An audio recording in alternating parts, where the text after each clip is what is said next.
सभी साथियों का स्वागत है आपके अपने YouTube channel MKS teaching point में। साथियों, इस वीडियो के माध्यम से हम बीएड चयनितों को लेकर के आवश्यक सूचना आप सभी को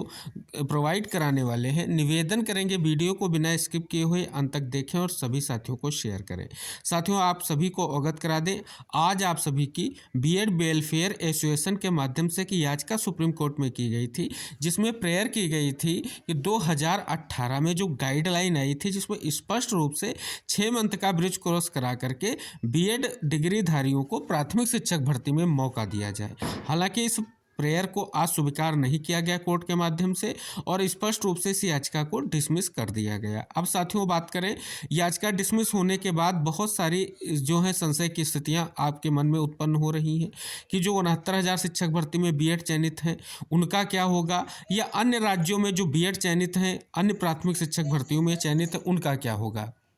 तो यहाँ पर साथियों हम इसी डाउट को आपको क्लियर करेंगे और आज की सुनवाई का जो भी महत्वपूर्ण सार है उसको भी आपको अवगत कराएंगे। साथियों, बात करें स्पष्ट रूप से जो आज की याचिका थी, कहीं ना कहीं उसको लेकर के जो आर्गूमेंट किए गए थे डीएलएड के कैंडिडेट के तरफ से, जो एडवोकेट थी मीनाक्षी अरोड़ा मैम ने स्पष्ट रूप से ये कहीं ना कहीं कहा कि जो सुप्रीम कोर्ट का आदेश आया है, इसके बावजूद जो है अभी क्लेरिफिकेशन याचिका को डिसमिस किया गया है और उसके बाद बार बार केस किए जा रहे हैं। तो कहीं ना कहीं इस चीज़ को लेकर के कुछ ना कुछ जो है हमारे जो एडवोकेट पैनल था उसने जो है स्पष्टीकरण नहीं आसानी से, या कहीं ना कहीं जो आर्गुमेंट थे वो बिल्कुल स्पष्ट नहीं हो सके, जिसके कारण ये याचिका डिसमिस हो गई। हालांकि ये बात अलग है कि बार बार याचिका की बात सुनकर के जस्टिस ने स्पष्ट रूप से जुर्माने के साथ याचिका को डिसमिस किया। लेकिन साथियों, बात करें जो स्टेटस आया है निकलकर, उसमें क्या चीज़ें स्पष्ट हो रही हैं। साथियों, यहाँ पर आप सभी देख सकते हैं याचिका के स्पष्ट रूप से अगर बात करें स्टेटस में डिस्पोज्ड लिखा गया है और नीचे साथियों अगर बात करें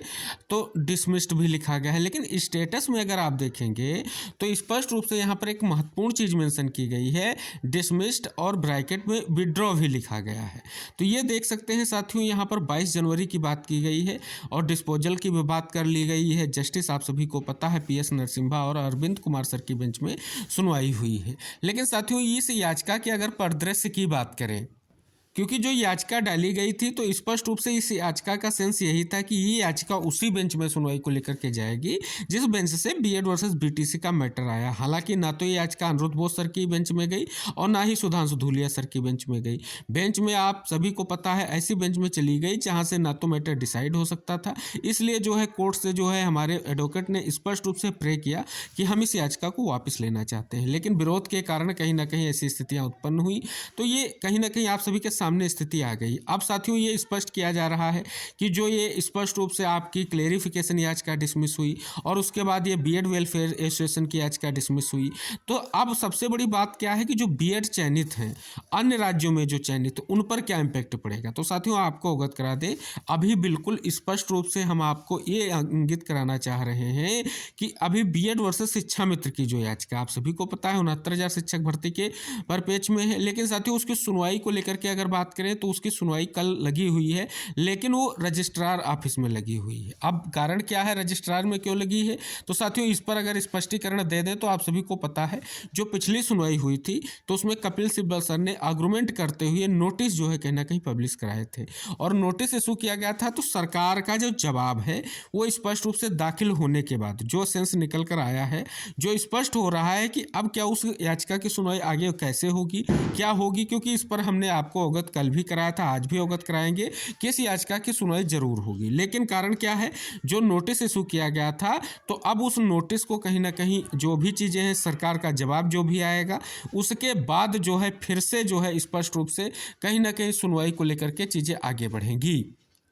अब साथियों, इस याचिका पर सुनवाई कैसे हुई इस चीज़ को हम यहाँ पर स्पष्ट कर दें, लिखा गया है। सभी को बता दें, जो आपकी शिक्षा मित्र वर्सेस आपकी जो बीएड चयनितों को लेकर के जो मैटर है उस पर बात करें तो लिखा गया कि 23 जनवरी को रजिस्ट्रार कोर्ट में सीरियल नंबर 26 में लगा है। यह केस रजिस्ट्रार कोर्ट में सरकार को जवाब फाइल करने के लिए लगा है। सरकार का जवाब दाखिल होने के बाद हमारी तरफ से रिजोइंडर दाखिल किया जाएगा। आगे की सुनवाई पुनः कोर्ट में उसी बेंच में होगी। ये साथियों बात की गई है शिक्षा मित्रों के माध्यम से। याचिकाकर्ता जो है उनके माध्यम से ये स्पष्ट किया गया है कि फिर से जो है रिजोइंडर दाखिल किया जाएगा और याचिका की सुनवाई होगी। फिलहाल कल जो है सरकार की जो तरफ से जवाब मांगा जाएगा, वो जवाब जो है दाखिल होने के बाद आगे की कार्रवाई को स्पष्ट कर दिया गया है। तो यहाँ पर बात करें इसकी सुनवाई होगी, लेकिन साथियों आप सभी को पता है कि अभी जो क्लेरिफिकेशन याचिका का कहीं ना कहीं डिसमिस होना उन सभी बीएड चयनितों के लिए बड़ी मुश्किलों का दौर पैदा कर दिया, क्योंकि साथियों 69,000 शिक्षक भर्ती के अलावा जो बीएड चयनित हैं अन्य राज्यों में, आप मध्य प्रदेश की ले लें बात या अन्य किसी राज्य की बात कर लें, क्योंकि साथियों आज जो बीएड वेलफेयर एसोसिएशन की याचिका थी, इसमें एक याचिका हमने आपको अवगत कराई थी, बिहार की भी जो है कहीं ना कहीं इसमें कनेक्ट थी। एक बार फिर से हम उस पर आपका ध्यान आकृष्ट करना चाहेंगे। यहाँ पर आप साथियों देख सकते हैं जो आपका आज सुना गया है मैटर, उसमें देख सकते हैं बीएड छात्र वेलफेयर एसोसिएशन की याचिका के साथ साथ यहाँ पर देख सकते हैं इसमें जो कनेक्ट याचिका थी वो Raman Kumar versus state of Bihar की थी। इस पर भी आर्गूमेंट हुए हैं, जो वीडियो है कहीं ना कहीं आप चैनल पर देख सकते हैं, उसमें स्पष्ट रूप से इस बात को भी उठाया गया। हालांकि साथियों कह दें तो स्पष्ट रूप से जो कहीं ना कहीं जितनी भी अमेंडमेंट्स थी उनको जो है यहाँ पर स्पष्ट रूप से जो है डिसमिस किया गया है। तो साथियों यहाँ पर सारी चीज़ें स्पष्ट हो गई। अब साथियों यहाँ पर जो सबसे बड़ी बात है वो है चयनितों को लेकर के जो आपकी 69,000 शिक्षक भर्ती की जो बीएड वर्सेस शिक्षा मित्र की जो याचिका है, कहीं ना कहीं ये चयनितों की दृष्टि से अब बहुत ही महत्वपूर्ण हो जाती है, क्योंकि साथियों ये याचिका की सुनवाई अनिरुद्ध बोस सर की बेंच में लगी थी और वहीं से नोटिस जो है इशू किया गया और वहीं पर फिर सुनवाई होगी। साथियों आपको अवगत करा दें, किसी भी तरीके से जो जवाब मांगा गया है, जवाब पर कहीं ना कहीं चीज़ों को लेकर के स्पष्ट किया गया है कि ये रजिस्ट्रार में जा करके और सीधे तौर पर आगे जो आदेश हैं आप पढ़ सकते हैं। आदेश में स्पष्ट रूप से कहीं ना कहीं इसको एक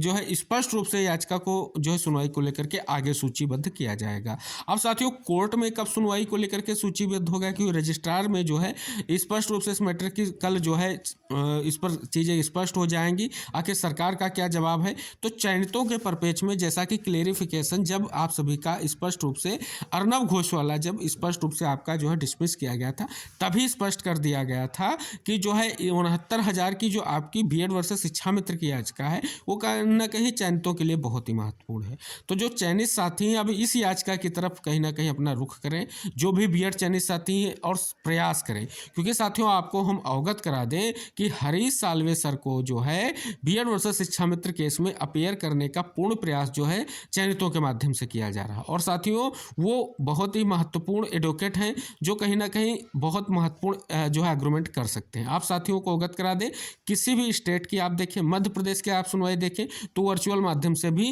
मीनाक्षी मैम अपनी बात रख रही हैं, कपिल सिब्बल सर अपनी बात रख रहे हैं, चाहे शिक्षा मित्र हो चाहे बीटीसी की तरफ से हो, लेकिन बीएड पैनल में कहीं ना कहीं स्पष्ट रूप से इस चीज़ का अभाव है, क्योंकि साथियों यहाँ पर बात करें उनको जो है सारी चीज़ें स्पष्ट कर दी गई हैं कि कोर्ट के माध्यम से क्या क्या चीज़ें निष्कर्ष आ सकता है, क्या बीएड की तरफ से याचिका के जो है कहीं ना कहीं बैकग्राउंड हो सकते हैं। तो सारी चीज़ें वो कहीं ना कहीं बीएड वर्सेस बीटीसी केस से जुड़े हुए हैं, तो स्पष्ट रूप से वो सारे आर्गूमेंट कर देते हैं, जिसके कारण आपकी याचिकाएँ भी डिसमिस होती हैं और कहीं ना कहीं कोर्ट से इस प्रकार के निर्णय आते हैं जिसमें आप सभी लोगों के लिए कहीं ना कहीं स्थितियाँ उत्पन्न होती है। जैसा आज आपने देखा जुर्माने की भी कहीं ना कहीं स्पष्ट रूप से जो है बाहर निकल कर कोर्ट से आ रही है। तो साथियों अब ये सारी चीज़ें आप सभी को इंगित कराने का एक ही उद्देश्य है, क्योंकि 69,000 शिक्षक भर्ती के जो बीएड है धारी हैं, चयनित हैं, जो स्पष्ट रूप से इस पर जो याचिका गई है, इस याचिका से जो है जो भी निष्कर्ष निकलेगा वो केवल और केवल 69,000 ही नहीं, अन्य जितने भी बीएड चयनितों के लिए बहुत ही महत्वपूर्ण होगा। तो साथियों ये सारी चीज़ें स्पष्ट हो रही हैं, क्योंकि बीएड जो है 69,000 शिक्षक भर्ती में भी कहीं ना कहीं एक सुप्रीम कोर्ट में भी इस चीज़ को लेकर के पहले भी सुनवाई हो चुकी, सारी चीज़ें आप सभी को पता है, सारे आर्डर्स हैं, राम शरण मौर्य के आर्डर में भी ये चीज़ें स्पष्ट की गई हैं। तो सारी चीज़ों को अगर आप देखेंगे तो आज की याचिका डिसमिस होने से किसी चयनित बीएड पर भी कोई ऐसी स्थिति नहीं है जो स्पष्ट हो सके। तो चयनित बीएड की बात ना तो क्लेरिफिकेशन याचिका में हुई थी, ना यहाँ पर स्पष्ट हुई है। और साथियों बात करें अगर जो आज की याचिका थी तो वो ऑनगोइंग भर्ती को लेकर के, अगर आप बिहार की तरफ रुख कर रहे हैं कि बिहार की याचिका थी उसको भी कहीं ना कहीं डिसमिस कर दिया गया है, तो साथियों वो भी ऑनगोइंग भर्ती को लेकर के ही डाली गई थी। ऑनगोइंग भर्ती का अर्थ यही है जो आपका जजमेंट आया है 11 अगस्त, उसके बाद में जो भी भर्तियां या उससे पहले जो विज्ञापन आए थे और जजमेंट के बाद तक भर्तियां संपन्न हुई हैं, तो स्पष्ट रूप से ऑनगोइंग प्रोसेस में ही थी, क्योंकि जब जजमेंट आया था। तो साथियों स्पष्ट हो गया होगा कि कोर्ट किस आधार पर डिसीजन ले रहा है, और आप सभी को स्पष्ट हो गया होगा कि सीधे तौर पर जो स्पष्ट रूप से आप आर्गूमेंट देखेंगे, अगर बीटीसी के जो एडवोकेट पैनल के आर्गूमेंट देखेंगे, स्पष्ट रूप से ये आर्गूमेंट किए जा रहे हैं कि ये फैसला पहले ही सुप्रीम कोर्ट के माध्यम से डिसाइड किया जा चुका है, लेकिन बीएड कैंडिडेट के माध्यम से बार बार याचिका कोर्ट में की जा रही, ऐसे आर्गूमेंट देखने को मिल रहे हैं। और साथियों, इस चीज़ को लेकर के अगर बात करें तो वो चीज़ें स्पष्ट हो जाती हैं कि यहाँ पर आदेश आ चुका है। तो साथियों, ये कहीं ना कहीं आप सभी को पता होगा, इसके लिए सारी चीज़ें आप सभी को पता होगा कि इसके लिए एक टिप्पणी भी की जा चुकी है पहले कि जो सुप्रीम कोर्ट की प्रत्येक बेंच सुप्रीम कोर्ट है जो आदेश पारित करती है, कहीं ना कहीं उस परिप्रेक्ष्य में आप सभी को इस बात को इंगित करना होगा। तो ये सारी चीज़ें स्पष्ट हो रही हैं। आई होप सारी चीज़ें स्पष्ट हो गई होंगी। अब सीधे तौर पर कल जो भी होगा रजिस्ट्रार में जो भी जो है तय होगा कि स्पष्ट रूप से सरकार की तरफ से जवाब दाखिल किया गया नहीं किया गया। साथियों, कोर्ट में इसलिए नहीं लगाया गया, सरकार की तरफ से जवाब क्या आया है, क्या चीज़ें हैं, वो सारी चीज़ें स्पष्ट होंगी। आपको हमने इसलिए स्पष्ट कर दिया क्योंकि बहुत सारी संशय की स्थितियां अब जो है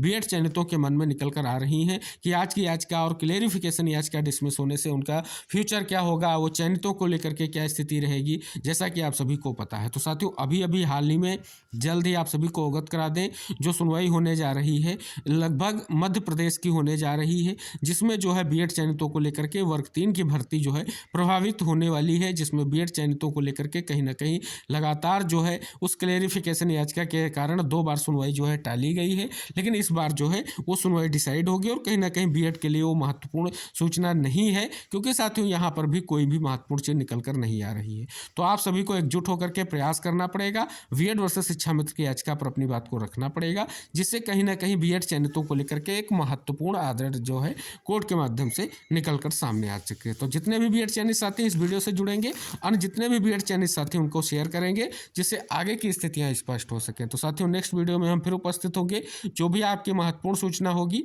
उसके साथ। तब तक के लिए टेक केयर, बाय बाय साथियों।